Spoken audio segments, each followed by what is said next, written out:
Philippines, not everyone has the absolute right to marry the person they love. This includes the LGBTQ plus community, since same-sex marriage or civil unions are not recognized by law. But some of the community have the option to marry abroad. How does this work for Filipinos, and how do they navigate a marriage that is not recognized in the Philippines? Hello, I'm Michelle Abad, and welcome to At Home sa Abroad, Rappler's one-stop show for everything related to the Filipino diaspora. Here we discuss topics important to Filipinos all over the world, from concerns and welfare of overseas Filipino workers, to celebrating Pinoy success stories, to reconnecting with cultural roots, at iba pa. For today's episode, we have the pleasure of speaking with singer-songwriter Nica del Rosario and actress Justine Peña, who got married in Australia in August 2022. I'll be asking some questions first, but later we will also be having an Ask Me Anything portion on the Rappler Communities app. So if you're interested to learn about the process they went through, download the app via the QR code shown on the screen and join the conversation on the Overseas Filipinos channel. So let's get started. Nica and Justine, welcome to the show. Hi, thanks for having us. Of course, thank you for making the time as well. So before we get into the process of, the whole marriage thing, I'd also like to know, what's the story of the two of you? Go ahead. We were college block. Nope, we're not. Batchmates. We were college batchmates. We were in the same course, but we didn't really know each other. Yeah. We weren't friends. We just had a lot of common friends, like really common friends. Know of each other, parang ganun. Yeah. We say hi. We would say we hi. pass each other. Yeah, she has memories of us saying hi and conversing. I don't remember that anymore. But yeah, parang common friends. And then it was only after college, when we were working already, that one of our common friends invited us to sing for their sister's wedding. So parang, who are my two friends who sing? Ganon. So she invited Nica and I to sing. And then that's when we kind of started. Oh, okay. So the love story started with a wedding, working in a wedding. Yeah. Yeah, okay. So how was that like? Because since, you just know of each other, acquaintances from college, and then suddenly you're working together, singing together. What was that like? We had to rehearse for like a week. Yeah, we had to rehearse for a week. And then I was single at that time. And I was in a very, very happy dating phase. And then I was like, okay, I like her. Let's go for this one. I know I'm very decisive with that. It's like, yes, let's go. So I think that's how we ended up starting. Yeah. I was dating someone, but it wasn't exclusive. Okay. How long ago was this? Yeah. 2015. Okay. You were saying. No. Yeah, I think at that time I had to be very aggressive because, so now it's a lot better, but when we were, in college or parang bi erasure was a very big thing. And there, parang pansexual wasn't even a word that was very much used at that time. So regardless of me saying already that, yes, I'm open, ganyan, I kind of had to convince her pa. I heard she was bi in college. I didn't believe it. Oo. Medyo walang naniwala. Pati yung friend namin na nag-invite for us to sing, hindi naniwala. So marami ako natanggap na warnings na, huwag mo lukuhin si Nica, mabait yan. I was like, anong ginagawa? Yeah, so it was a bunch of that. And it was only much later na they realized, they're still together. Bay na talaga siya. Okay. Were you guys out to your families at that time? I was. I was not, but I had this whole idea that parang I was telling people about it. So I kind of thought that people took it seriously, but they didn't pala. So I had to come out in a way because yun nga, parang apparently they all thought I was just saying it. Parang ganon. Parang yung... You were just being quirky. Oo, I was just being quirky. Or yung token, the straight girl who says she might be bi, parang ganon. Or pansexual. Those kinds of tropes, parang people were thinking that. So I had to kind of tell my parents when we were dating already. Parang after a while, I realized na, okay, ang tagal-tagal ko nang siyang dinadala and kasama ko siya palagi. Tapos parang after a while, na-realize ko, iniisip pa rin nila na roommates kami. Okay. sige, I think I need to have this conversation with them. So, yeah. Okay. So like how long before it got like really serious na parang like I really want to be with this person like in the long run? Marupok siya eh. I got serious really fast, kaya that's why I wrote Tala. So, It's about just yeah, Tala is Oh, about. okay. Ngayon ko lang nalaman. It's so nice. Okay. Parang Tala was at the very start of our relationship. We've been dating a couple of months. 1 month! 2 naman. I wrote it November. Okay, I don't know dates. But yeah. And I was used to always taking things slow. Tapos biglang forever na yung hinahanap after 2 months. So, She needed more time. I needed more time. So 3 months. 3 months? We were official in mga Feb. We started dating October. Yeah. Okay. At the time that Tala came out, did you know that it was about you? Yes. Yeah. As in, yun, parang my thoughts about it were like, hala, serious na siya. Wait lang, kailangan ko mag-isip. Well, by the time Tala came out, we were together na officially. Ah, okay. It came out 2016. Yeah, but I But heard you did it, hear it. Yeah. Yeah, but that wasn't even the first song. That was, I think, when were we together na, basta for Valentine's, parang nag-gift siya sa akin ng song. And it was about like, never ending. Parang ako, andun ako sa, we just started, it hasn't been 6 months. So yeah, I was trying to change gears and stuff. But I think at that point, I mean, when I do get into a relationship with someone, it's serious naman. Okay. So what led to the decision to get married na? Did anyone propose? Or was it a mutual decision? She proposed. But it's more of, I've always thought about it na parang hindi naman kasi like hindi naman siya legal dito, so it's like it's more of a it must be nice kind of Yeah. thought. Pero she doesn't like surprises. She's very particular. So nag-usap kami na if ever may magpo-propose sa amin, it has to be just because yun nga, I'm more of a romantic. She's more of a planner. So, She likes to be whisked away. I'm more of like, okay, what are the logistics? and for the longest time, she wasn't ready. Or parang, I think 2 years in, I remember I talked to my best friend about it. 2 years in, and I told him, it's like, oh, I want to propose to Nica. Tas parang siya yung nagsabi. Again, at that time, they were still not sure if I was really just faking it. Matagal to convince people. So he was like, okay, it's only been 2 years. Maybe think about it first. And then we did naman. Tapos, I think pre-pandemic, I was gonna do it na. Tas na-delay kasi nagka-pandemic. So literally, the ring did not get to the Philippines. Parang ganon. Kasi nag-close lahat. So we had to wait and stuff. So it was only when things started to open up again that I was able to plan stuff. Kasi mahirap din yung pagpaalam and all of that. Tapos over phone pandemic. Yeah. Tas parang nasa studio lang kami. So medyo impossible na magpaalam ako sa parents niya na hindi niya malalaman.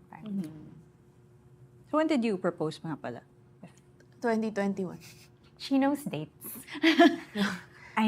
I don't know. So 2021, that was October. Yeah, because we started dating October 2015. October. So she proposed the same day, around 2021. Okay. So was there like a plan already for Australia? Like why Australia in particular? We made a spreadsheet on the places where we can get married. Yeah. Australia was just because I had a friend who was getting married in Australia, and she was a college friend. And no college kami, I promised her that I was gonna sing at her wedding. I didn't know she was gonna get married in Australia. So parang I would take, since we have to go to Australia, we have to go to my friend's wedding. Edi let's just get married there para mas matipid. Okay. Because our plan was Vancouver. Because she had relatives. Because I had there. relatives in Vancouver. I see. Okay. But when we realized that we had to go to Sydney and then we're gonna go pa to Vancouver, parang it's extra gastos. So for the record, hindi na siya pwede mag-promise nakakanta sa wedding unless merong like terms na sa Pilipinas lang. But there, it was more of a practical thing because getting married abroad was technically already impractical for us. So medyo masyado nang magastos kung mag-iipon kami for Canada tapos mag-iipon pa kami for Australia. So yeah, we didn't get to choose na the date. It's just a couple of days after my friend's wedding. And your friend, did they pay for your flight going there? No. No. Okay. Akala ko. Kasi They gave us flowers though. Like, They didn't give it. So we recycled their flowers. like they gave it like, to deck for so para may bouquet man lang kami. Oo, wala talaga kaming plinan. As in, the night before, yung mga centerpieces nila, inuwi namin sa Airbnb namin. Tapos parang, gagawa tayong bouquet and boutonnieres.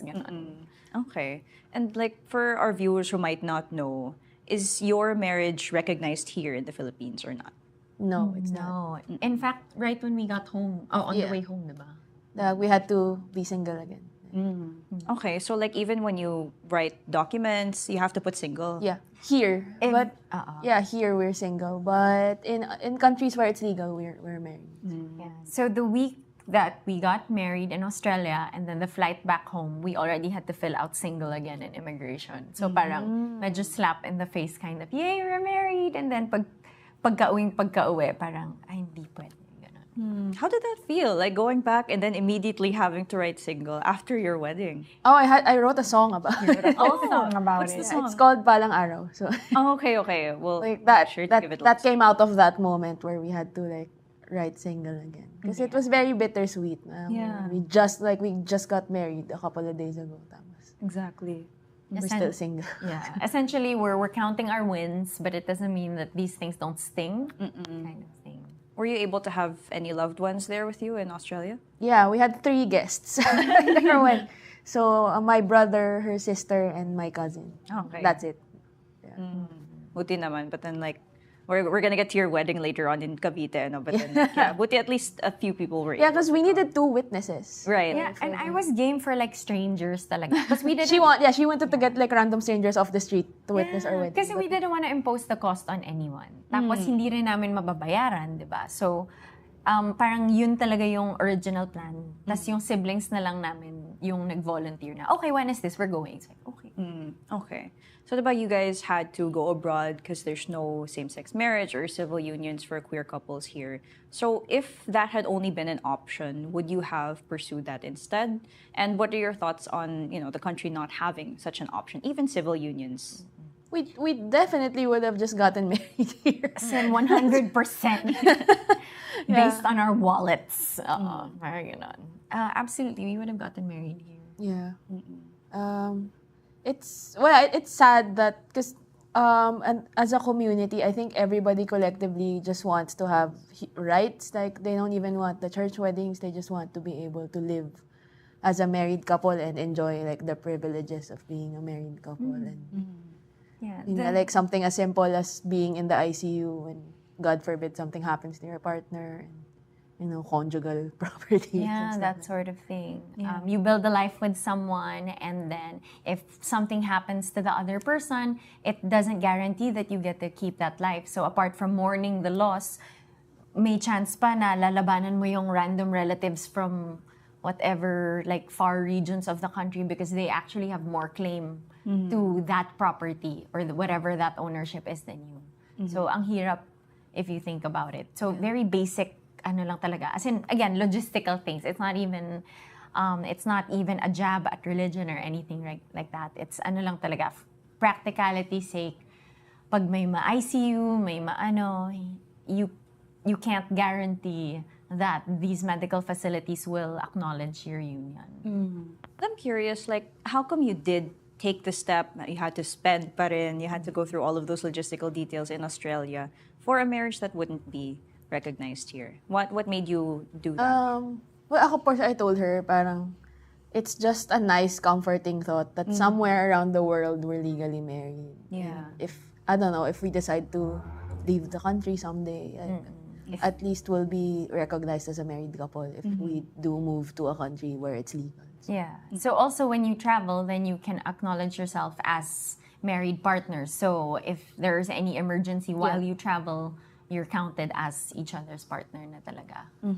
So again, very practical stuff, and at least it opens doors for us that if we do want to move somewhere. Yeah. We actually have friends who they got married in the States. Now they're living in Canada as a Okay. And I'm sure you've done your research then on which countries will recognize your Yeah. marriage. Yeah. May spreadsheet yan. Okay. So, how long have you been married? Like almost 2 years na, no? Yeah, Yeah. this August, 2 years. Yeah. So, how has married life been so far? It's not very different from It's not very... pre-marriage because we were living together na before we, and since it's not legal here, Yeah. there's not much difference. I would say the biggest change is being able to, I think, the family responsibilities. So now that we're married and, like, for example, with her family, I'm more accepted now there, then I think the year we got married was the first year I was invited to everything na. Ganon. So that was a big thing for us because I think with a lot of straight couples, medyo parang pag long term na sila, considered partner and all of that, sa amin medyo matagal pa talaga. Because my family is very close, but also very traditional. So parang if you get married, that's when you accept their partner as family. So it was more of that. That was a big change for us kasi parang, okay, kasama, okay, may trip tayo, okay, great. So I have a clingy family. Hers not so much. So That's interesting, it's an though. adjustment. Yeah, it's interesting, though, Nika, how you mentioned your family's traditional, but they also accepting you as, the way you are. It took a while. Yeah. It was a process, but yeah, eventually she's family now to my Okay. family. So Yeah. It's good. it's nice. Yeah, and it was I would say it was a really slow process, but yun nga, like what she was saying, I think last night lang, like you could really see them try. Parang ganon. Because I think we have to acknowledge that they are from a different generation, they have different belief systems and all of that. So parang we wanted to give them the time. At the same time, meron kaming rule na if it's your family, ikaw magde-decide kung how you want to go about it kind of thing. Okay. So you guys got married again, diba, in a ceremony in Cavite last year. So what was it like to relive your wedding day here at home? Oh, I mostly wanted that ceremony here kasi yun nga when we got married in Australia, tatlo lang yung guests namin, and I missed my parents and my other relatives and our friends, and so it was a nice feeling to exchange vows again and have all that be witnessed by a lot of important people in our lives. So I mean, it's nice. We had an entourage and everything, and we did all the stuff that straight people did at weddings. It's something that I never thought I would get to experience. So it's a nice feeling. Yeah, I mean, when we had the wedding in Australia, yun nga, like what we were saying, it was a slow process for the families. But after a while, when yun nga, they started accepting it na, and then we realized we really wanted to be able to celebrate it with them because they are very, very important to us. We wanted to be able to share that with them. So essentially, parang we wanted to be able to kind of write our own story in that sense na, okay, kahit bawal dito, we're still gonna do it just so we can celebrate with all of you. Like, again, not for a religious thing, not for anything. We just wanted to be able to share that experience with the people who kind of helped us on our journey together also. Yeah. And I watched the SDE. And like, when you guys were doing your vows, which naiyak ako ng kuslayt. When you guys were doing the vows, was it the same vows as in Australia, or was it new vows? It was different. Yeah. I don't know. Mine was mostly different. Same. Yeah, yours din naman. That's Yours fine. was in Tagalog, which was Not surprising. just. Okay. Sabi niya kasi tatagalugin niya yung sa kanya. So, trinay ko din. Nag-attempt din ako. Yun. Meron lang isang paragraph. We changed it mostly because when we were in Australia, at least for me, parang when we were there, it felt like us against the world with a few select people. Literally 3 people. So it felt like this is us, like stating our claim to the world, ganon. When it was in front of everyone, there was like this feeling of overwhelming support. Na, you couldn't brush that aside even as you were planning and all of that. Like, as tiring and as a hassle it is to plan that kind of an event or a wedding, you acknowledge the fact that there are so many people who are there because they're there with you, which was a stark contrast from being in Australia. Okay. And then maybe just for our viewers who might be confused that there was a wedding here, who officiated the ceremony? Because I know there are like progressive churches. No, was it a progressive church that did it? Yeah, it's called LGBT Christian Church. So it's not a legal wedding. It's mostly like a spiritual, holy ceremony. So it's called, we're not allowed to call it a wedding. because Ano, it's we're not illegal. allowed. We're not allowed to call it a wedding. Right. So we call it a holy union. It was officiated by Reverend CJ Agbayani, who's the founder of the church. Oh, we're not allowed to call it holy matrimony. Yun yung, like, they're very, very clear about that. And in fact, anyone can have a holy union. Parang, Even straight couples. straight couples can have holy. Usually, pag renewal of vows, they can have a holy union, that sort of thing. So it's something that is extended to everyone, and that's the only thing that we actually have access to. There are some, they don't go that route at all, and it's just like a friend, and then you just exchange vows. But we wanted that kind of an experience for us also. Okay. So we know that your weddings, like both of you guys posted them, and there were other news outlets that also posted about it. So it's very in the public eye. And we're wondering, like, have you received any form of hostility or discrimination over your choice to get married, and how have you dealt with it? It's mostly bashers in the comment section. Yeah, that one we don't really expose ourselves too much. I would say the most was that, like, I think in contrast to her family, that's really come a long way. I think my parents are still not there, so they didn't go to the wedding. And then because they couldn't get themselves to go, I decided to not invite the rest of my family na lang, relatives. I mean, even if I know some of them are very supportive. Mostly because ayoko nang na sila yung mag-away-away in case parang, bakit hindi kayo pumunta ganon? So at our Filipino wedding, it was just my sisters.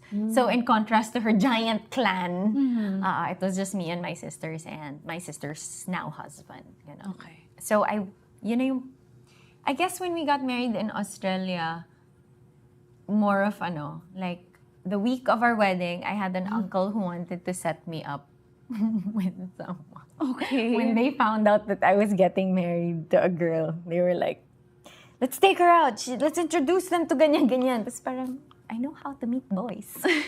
So, mas ganon. And we But tried... from strangers, From it's really just comment section and stuff. The ones who get emboldened in the comment section, mas ganon. And then like, but the uncle, like, ano yun, like you already spent everything, like the date was set, and then like We were literally, like, he wanted to take me out, or he wanted my cousins to take me out and set me up with someone in Australia on the week that we were gonna get married. okay. It's parang what, So, yung very, very, it's almost absurd for us to think na parang, talaga ba? Bukas na eh. Yung parang gano'n. Like, hindi ba ako nakakita ng boys? You know what I mean? So, Okay. stuff like that. Okay. Sige. So I think now we can open our Ask Me Anything portion. So we do have some chats coming in on our Rappler Communities app. So I'll read this one. Someone said, "Hello, Nica and Justine. For those planning to be married, how much should they budget kaya for expenses? And what nuances or differences should they expect in terms of paperwork?" Is this for the Philippines or? For abroad. Maybe for abroad. Right. Okay. For abroad, it's Nasa mga two, no? to what? So, we were 250. 1,000. Oh, yeah. I would say, for Australia at least, the budget that we allotted for it For was everything na. For like everything. flights, accommodation, As in, even our pocket money and food. we allotted around 250. That was for an Airbnb for a week of being there. In Australia, if you are less than a party of 50, you can get married for free in the parks. You just have to pay for a celebrant, the person who's gonna preside. And there's no difference or nuance that it's specifically in Australia. Pero I feel like in other countries also where it's legal, like there's no difference if you're a same-sex couple. As in, it's literally like all the paperwork is the same as a straight couple. getting married. So sa amin yung minimum yung 250, that's with the visa, with the flight, that sort of thing. And again, that's like super budget-friendly clothes and all of that. Yeah. And no difference. But that's like, kasi you said that getting married is free if you're under a party of 50 now. So that means the 250 doesn't even include The venue. or wedding expense or ano ba? Like what were We spent on The celebrant is a celebrant. big expense. okay. At that time, it was, their going rate was around 900 Australian dollars. But that was in 2022. 22. So, But siya yung nag-handle ng lahat, like the paperwork and everything. Parang when we got there, we just had to get married and sign the marriage certificate. She handled everything else. Yeah. But like the logistics expenses are like malaki on their own, diba? Yeah, like Yeah. flights Yeah. and we were there for like a week. So flights, accommodations, that sort of thing. So that's what we were able to budget. so pwede siyang lumiit if you stay for Shorter A trip, shorter parang trip. ganon. Pero not by much kasi you're just gonna lessen a couple of days, but the bulk that you're spending are the flights and the celebrant. Okay. Sige, so we have our next question. They're asking, what are your tips for similar same-sex couples that plan to get married abroad? Even simple tips, practical tips, or mga ganun. I don't just I be would- ready. Sorry. No, go ahead. Like be ready with requirements because it's not a super tedious process, but there's still stuff that you have to get ready, like birth certificate, Visa application. Yeah, that was a long process. The visa applications, passports and stuff like that. It's just easier if you have everything all together. Another is you have to be really diligent with research because the thing is with the queer community, we really count our wins. So sometimes it's you're not seeing the whole story. Like for example, for some countries, it's like, oh, they now approve same-sex marriage, but it doesn't mean that they approve it for foreigners. Like Or- Taiwan. like Taiwan. Or for Taiwan, pwede na, pero kailangan you're marrying someone from Taiwan. Parang ganon. So there's a lot of details that won't likely be in an initial article about it. So you have to check talaga just how much they allow. I think there's another, what's the other country? Parang each Thailand. country, Thailand also. Parang each country has different requirements. Like I think Argentina, you have to live there for a couple of months before you can get married there. Denmark, hindi pwede. Like we really tried to search, hence the spreadsheet. And we looked for the easiest ones. And I think that's Australia, Canada, and the States. The States. And then there were online options. Yeah. Also. Like that one can be done online through websites accredited in certain countries. But like the online wouldn't be as fun. Yeah. I mean, if we're thinking like on a budget talaga, kasi you would still be, technically, you would still have the marriage license from a different country. Parang ganon. Yeah. Okay. Okay. So we have our last question from our audience. I'll try to rephrase this one because like you kind of touched on this, but they're asking, was there a particular reason for choosing Australia for your wedding?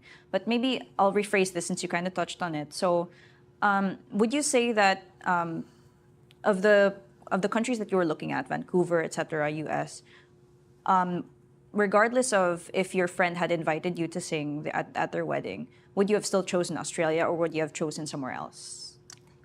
I would have chosen Canada because I have family there. So it's just more fun. Yeah, Because we have we'll have more than 3 people. But I mean, Australia was a close candidate naman. Australia was really a close candidate. We would have just chosen Canada because if we had relatives there, then that would have cut down cost. Yeah. Because we could live with them. Yeah. There were. So we were choosing between Vancouver and San Francisco because we also had family in San Francisco. So the only reason why Australia was like third was because we didn't know anybody there that we can live with. Yeah, but and that kind of affected cost. But in terms of everything else, it was such an easy process to do it in Australia. Yeah, and flights are cheaper also. Yeah, flights are much cheaper. Okay, and then maybe just one more thing before we end. Do you think you see do you see yourselves someday moving away from the country to live abroad? One of the reasons to have a marriage that's actually recognized by your host country. Do you guys have any plans of doing that? We talk about it sometimes, We, but yeah, we talk about it sometimes, but we don't have any solid plans yet because it's very important for us to be with our family here first. Especially, again, they've been showing such good support. And yun nga, very tightly knit yung family ni Nica. yeah, I'm very clingy. Very, So, yeah, we go on trips pa. So we want to enjoy that. Parang we do talk about it, just no solid plans yet. Okay, and then maybe last na talaga. Sure, Like, go do you ahead. guys have like maybe advice to couples that want to take the leap to get married, but then and like they want to do it abroad, but then they're still feeling scared about bashers or discrimination or opposition from their families. What's your advice to them? I would say it's inevitable for you to make any kind of decision without anyone, without having at least one person not be okay with it. So it's just a matter of how strongly you feel about that decision because that's what you're going to live with. I mean, when you choose a partner, you're kind of choosing yourself, you're choosing the love that you have and all of that. And regardless of whether or not there's outside support, that's what you can come home to pa rin. Yeah, like at the end of the day, if you're happy, the knowledge that we had bashers and we had people who opposed our weddings still like didn't affect me as much because the fact of the matter is like those days were still like two of the happiest days of my life. So. Okay, I think we can end on that. Thank you so much, Nica and Justine, for your time. Thank you. Thank you. If you have more questions for Nica and Justine, or you just want to join more discussions about the Filipino diaspora, download the Rappler Communities app, and let's continue the conversation on the Overseas Filipinos channel. Again, you're tuned into At Home sa Abroad on Rappler. I'm Michelle Abad. Thank you for listening. Happy Pride.